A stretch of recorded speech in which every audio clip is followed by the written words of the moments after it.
Muy buenas tardes a todos. Es un honor para mí compartir estos minutos con la Comisión de Hacienda de la Cámara de Diputados, que me merece el mayor respeto, tanto por su estatus como entidad que procesa las políticas públicas hacendarias, como también por el hecho de que está compuesta por hombres y mujeres de primera calidad y del más alto nivel técnico, además de que representan a los estados con los cuales la Secretaría de Hacienda, con la que yo ahora estoy involucrado, está muy interesada en mantener y fortalecer el diálogo con todos ustedes por su gran representación que tienen de los estados que representan. Con su permiso, diputada presidenta Patricia Terrazas Vaca, muy buenas tardes. Es un honor dialogar e intercambiar enfoques y visiones sobre la política económica del país con los actores políticos que viven de cerca los retos de cada una de nuestras regiones. Por este motivo quiero expresar a todos mi respeto y entera disposición para dialogar, escuchar y colaborar con el Congreso en general y con la Cámara de Diputados en particular. Hago un reconocimiento especial a los diputados y diputadas que representan a sus estados con el interés de gestionar las políticas y las medidas que alentarán la producción y la actividad económica, así como el bienestar en sus estados. El poder legislativo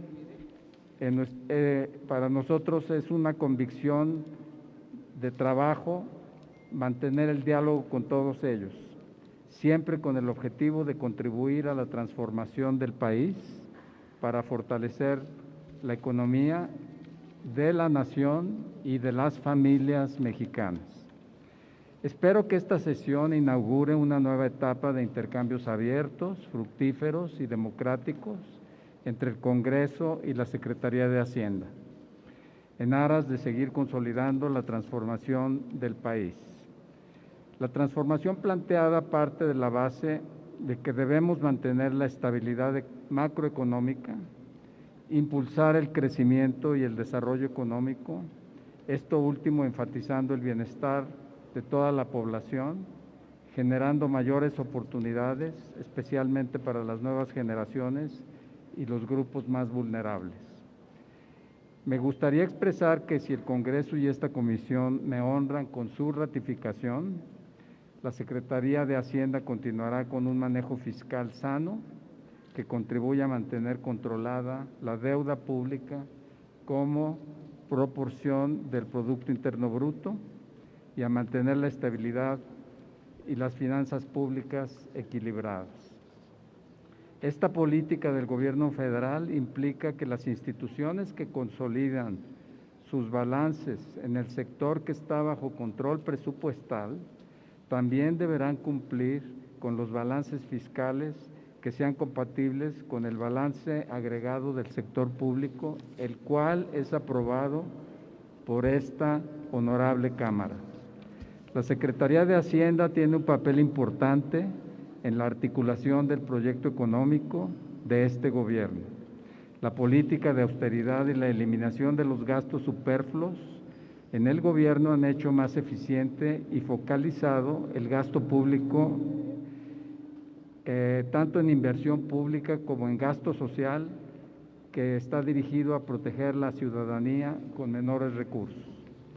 Asimismo, el combate a la evasión y elusión fiscal han permitido fortalecer los ingresos sin necesidad de incrementar las tasas de impuestos y cargarles las manos a los contribuyentes cumplidos.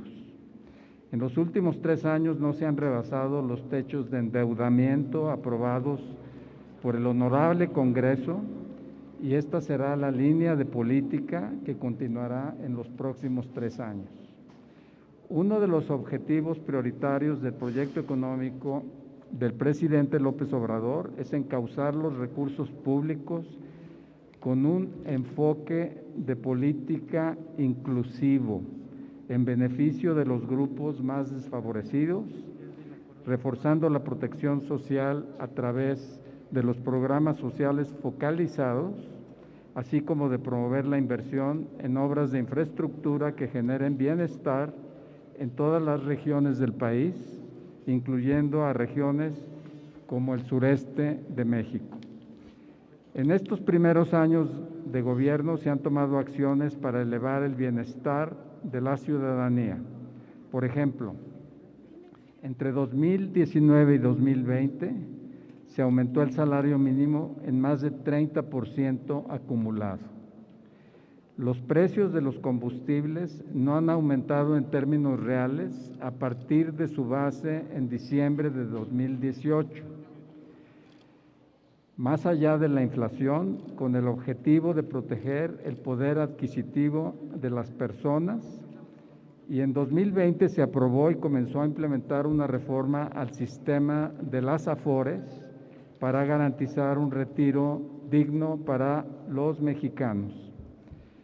Este gobierno se ha caracterizado por no incrementar los impuestos y la carga tributaria a la población. Cada contribuyente paga lo que le corresponde de acuerdo con la ley y por ello se continuará trabajando para disminuir el combate a la evasión y elusión fiscal. Permítanme, honorables diputadas y diputados, abordar los retos asociados a la doble crisis que vivimos en 2020. La crisis sanitaria y económica causada por la enfermedad COVID-19 tuvo efectos en toda la población, pero principalmente fue más dura con los grupos más vulnerables de la sociedad. Me gustaría aprovechar este momento para expresar mi profunda solidaridad con los familiares de las víctimas de esta pandemia y también expresar mi profundo respeto y reconocimiento al personal de salud que ha contribuido al control de la pandemia y a la atención a las personas afectadas. La crisis derivada por el COVID-19 ha hecho patente la importancia de reforzar la vocación social del Estado y el fortalecimiento de los mecanismos de protección social que ayudan a combatir las desigualdades y la pobreza, al mismo tiempo que se impulsa el desarrollo productivo de la economía nacional. El COVID-19 tuvo consecuencias económicas globales. En México, el producto se contrajo en 8.3 en 2020, de acuerdo con el INEGI. Para enfrentar esta coyuntura económica, el gobierno se enfocó en el uso más eficiente de los recursos públicos para poder absorber el costo de la pandemia en el sistema de salud sin vernos forzados a utilizar más endeudamiento o incrementar los impuestos por encima de lo que había aprobado el Congreso. La respuesta se enfocó en el redireccionamiento del gasto no prioritario al gasto de atención y control de pandemia, incluyendo la adquisición de vacunas.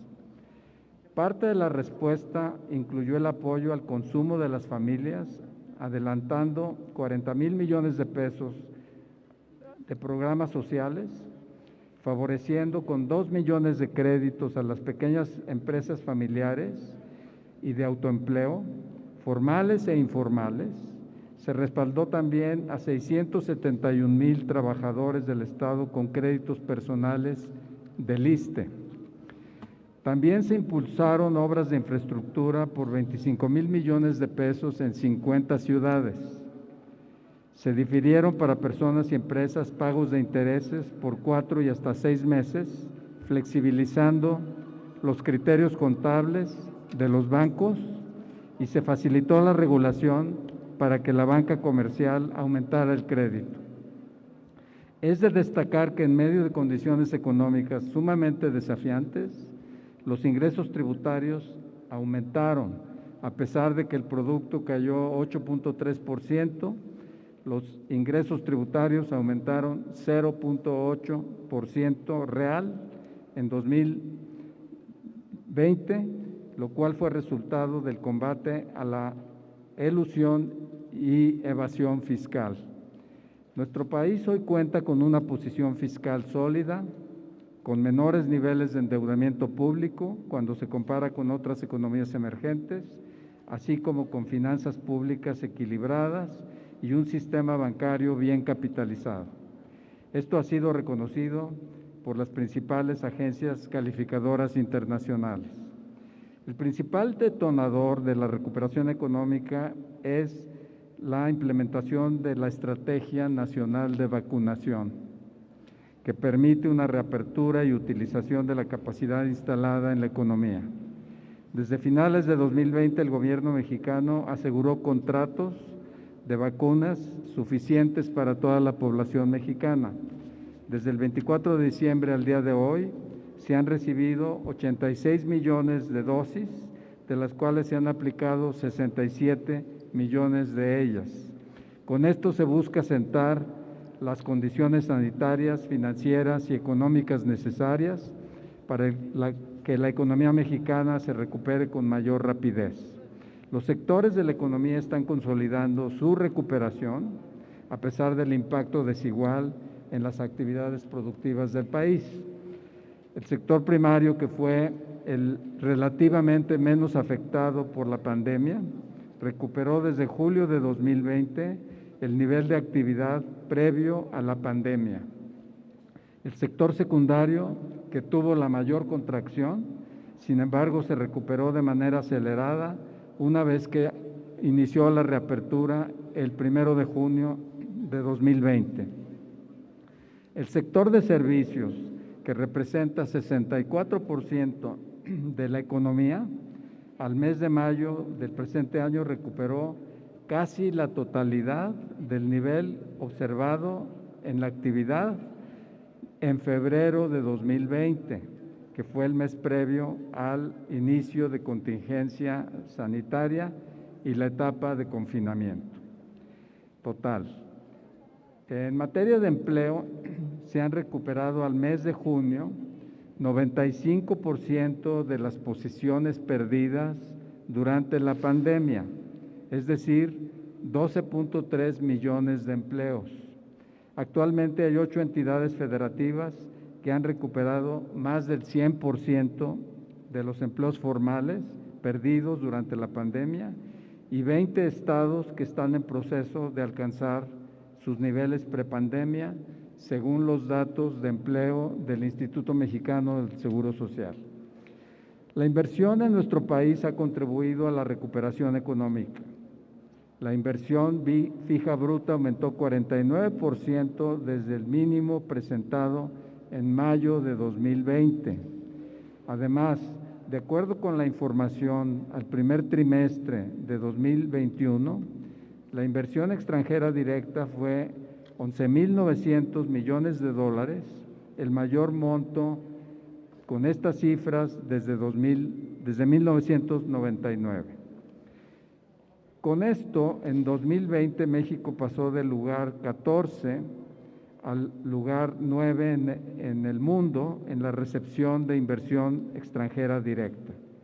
Desde la segunda mitad de 2020 se han hecho cuando menos 114 anuncios públicos por parte de empresas internacionales por un monto equivalente a 35,000 millones de pesos de inversiones en marcha. El consumo interno continúa fortaleciéndose.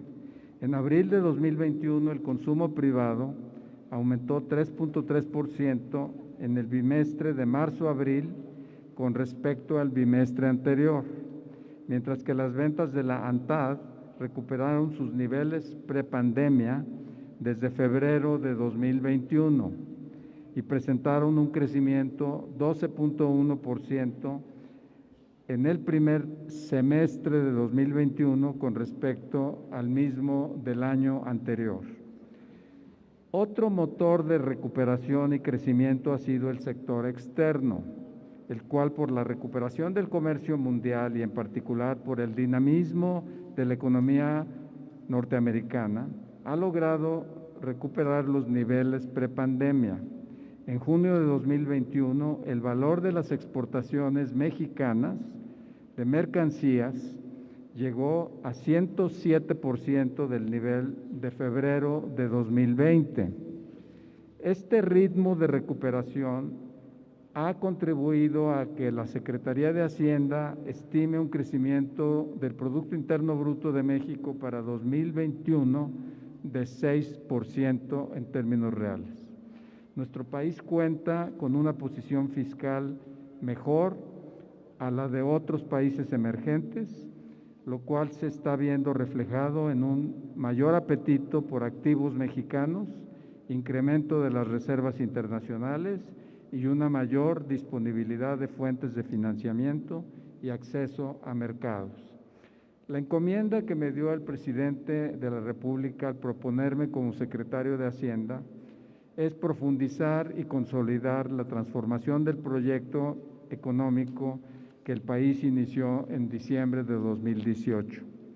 Para lograr lo anterior, durante mi gestión al frente de la Secretaría, mantendré los principales pilares que definen económicamente a esta administración, incluida la vocación social del Estado, la estabilidad macroeconómica, la austeridad republicana, el desarrollo productivo nacional, el apoyo al sector energético nacional, el impulso a la inversión y la potenciación de la banca de desarrollo para impulsar el bienestar del país y los proyectos de desarrollo regional que son clave para el crecimiento de largo plazo.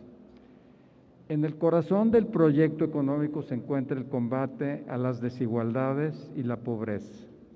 Como dice el presidente López Obrador, por el bien de todos, primero los pobres.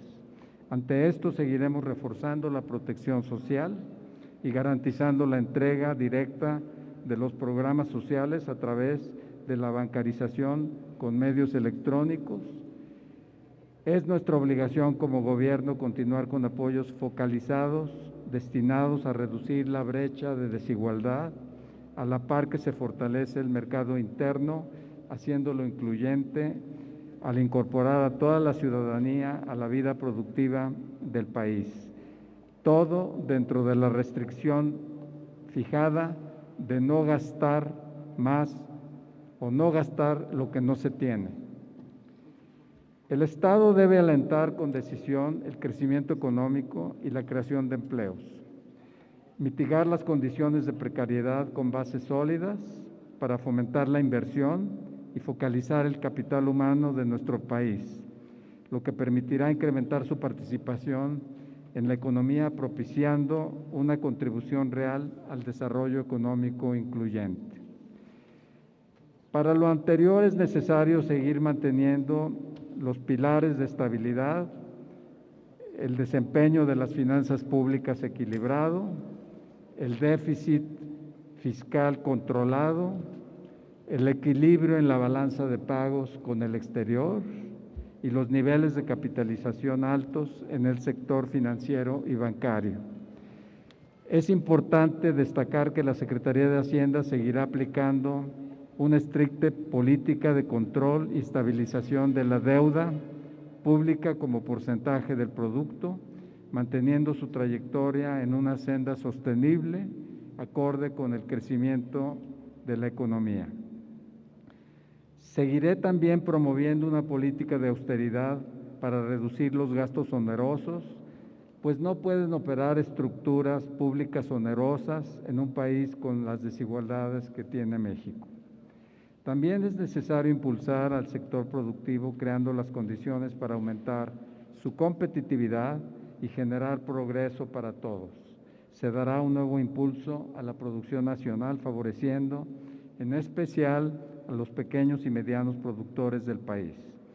Trabajaremos desde la Secretaría de Hacienda para aprovechar la maduración de los programas de inversión que iniciaron hace varios años y para utilizar con responsabilidad y honestidad esquemas de proyectos público-privados en infraestructura. De esta manera, la eficiencia fiscal se complementará con un mayor crecimiento económico. En este sentido, el camino del progreso económico se cimentará en la soberanía económica, es decir, incentivar la competitividad económica en el mercado interno, con un piso parejo para todos y buscando el fortalecimiento de una economía soberana y autosustentable. Para esto hay 4 acciones principales que son prioridad para la Secretaría. Desde el ámbito de la Secretaría, seguir contribuyendo a la inserción laboral de la población en las actividades económicas, con trabajos que les brinden seguridad, desde los negocios más pequeños hasta las unidades económicas más grandes. Segundo, y también dentro de nuestro ámbito y en colaboración con otras secretarías, impulsar las prácticas comerciales a través de igualdad de oportunidades, mayor competencia y productividad que nos lleven a una menor dependencia de mercados externos y mayor consumo local. Tercero, en el ámbito de la Secretaría, apoyar todas las acciones del Ejecutivo conducentes a lograr precios equilibrados en toda la cadena productiva, consistentes con la competitividad de la economía. Cuarto, coadyuvar a mejorar las condiciones de los negocios, simplificando los trámites y los costos para apertura y operación. Por este motivo, trabajaremos de la mano con los sectores productivos para identificar los procesos que se pueden simplificar, procurando reducir costos administrativos y regulatorios para quienes inicien y operen negocios, así como la simplificación de los procesos actuales que dañan la competitividad.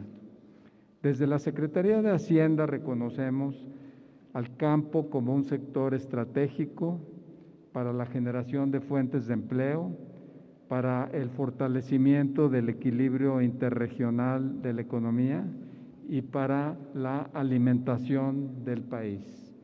Estoy convencido que el Estado tiene la responsabilidad de promover y encauzar el desarrollo económico nacional, lo cual lograremos en gran medida mediante el impulso de proyectos de infraestructura que garanticen el desarrollo regional de alto impacto para fortalecer la oferta nacional de bienes y servicios, así como facilitar el acceso de la población a más y mejores servicios de salud y educación.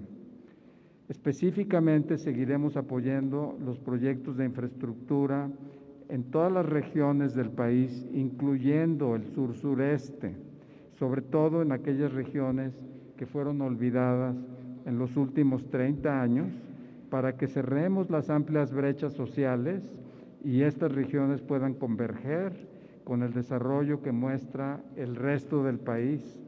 Una vez más, quisiera decir que el crecimiento económico debe alcanzar a todos. Los retos que enfrentamos son enormes y requieren de la participación de todos los sectores empresariales y productivos. En este sentido, el compromiso del Gobierno y de la Secretaría será propiciar un buen clima económico, confianza con los empresarios e inversionistas, condiciones de competencia macroeconómicas, fiscales y regulatorias, y de gobernabilidad para estimular la mayor inversión. Por ello, el diálogo continuo con el sector privado es y será determinante. En breve se presentará un tercer paquete de inversiones que contendrá importantes desarrollos de infraestructura y energía. La banca de desarrollo es clave para el desarrollo económico y social y jugará un papel fundamental para financiar proyectos de impacto regional y facilitar la inclusión financiera. Se incorporará al sistema bancario a más mexicanos en zonas rurales, municipios marginados y áreas semiurbanas, facilitando el acceso de la población a un nuevo universo de servicios. La banca privada está llamada a jugar un papel fundamental en la consolidación de la recuperación económica y a ser un pilar de crecimiento sostenido e incluyente del país. Tenemos un sector financiero sólido y capitalizado que será relevante para generar oportunidades y contribuir a la recuperación mediante la provisión de crédito a sectores productivos. En el ámbito de mis responsabilidades como secretario de Hacienda, si este Congreso decide ratificarme, presentaré en septiembre en tiempo y forma el paquete económico para el año fiscal 2022 y pondré a disposición del Congreso a los equipos de Hacienda para proveer toda la información necesaria para su discusión, análisis e intercambio a nivel técnico, cada vez buscando el mejor entendimiento de las posiciones de diferentes partes. Adelanto que el paquete económico que se presentará el próximo 8 de septiembre será equilibrado y responsable, con una profunda dimensión social, que buscará un desarrollo social incluyente, dotando de mayores oportunidades a los más desfavorecidos y buscando una prosperidad nacional y convergente entre estratos sociales y regiones. La entrega del paquete económico también ofrece la oportunidad de realizar ajustes en el marco tributario del país, que es necesario para simplificar y facilitar el pago de impuestos y seguir combatiendo la evasión. Agrego al texto que tengo aquí que el presidente está firme en su postura de no aumentar las tasas de impuestos ni de crear nuevos impuestos. Estamos convencidos que tenemos margen para dar esta certidumbre y al mismo tiempo acomodar las necesidades de gasto, siempre con un criterio de austeridad. Sobre este ajuste me gustaría ser sumamente claro en materia de no creación de impuestos y no incrementar impuestos. La Secretaría trabajará para promover el cumplimiento de las obligaciones fiscales en favor de la mayoría, sin esconder impuestos mediante sistemas complejos y poco transparentes. La transformación tributaria que buscamos está centrada en la simplificación, pues los contribuyentes pequeños y medianos no pueden cumplir con sus obligaciones con el sistema tributario complejo y costoso que tenemos actualmente. Esto no solo limita las posibilidades de cumplimiento de los contribuyentes actuales, sino que también establece barreras a la entrada de nuevos contribuyentes y trabajadores formales. Esta transformación permitirá fortalecer a las empresas en proceso de recuperación e incrementar el empleo. Miembros de esta honorable Comisión de Hacienda, diputados y diputadas, quiero reiterarles mi completa disposición al diálogo, pero sobre todo en esta nueva etapa de la Secretaría, trabajar con ustedes en los retos que enfrenta nuestro país. Muchas gracias por su tiempo y muchas gracias por su atención. Gracias, señor secretario.